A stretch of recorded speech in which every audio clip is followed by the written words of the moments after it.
To invoice in QuickBooks Online, start by navigating to the Invoicing tab, where you can create a new invoice by clicking the Create Invoices button. Here you will select the customer you want to invoice and choose the invoice date and invoice number. You will then add the products or services you are invoicing for by selecting them from your list of items or by entering a description of the product or service.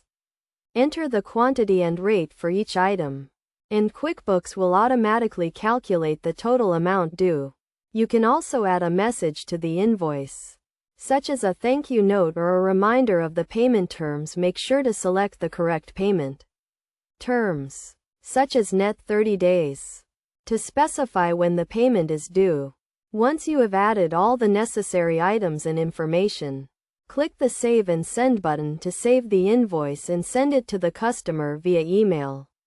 You can also print the invoice or save it as a PDF if needed. It is also important to keep track of your invoices and payments in QuickBooks Online. You can do this by navigating to the Invoicing tab and clicking on the invoice you want to track. Here you can see the status of the invoice, such as pending or paid, and you can also record payments and send reminders to customers who have not paid.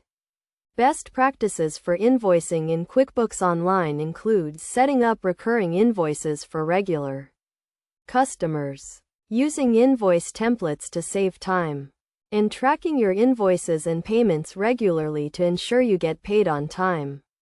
By following these steps and best practices, you can easily create and manage invoices in QuickBooks Online and get paid faster.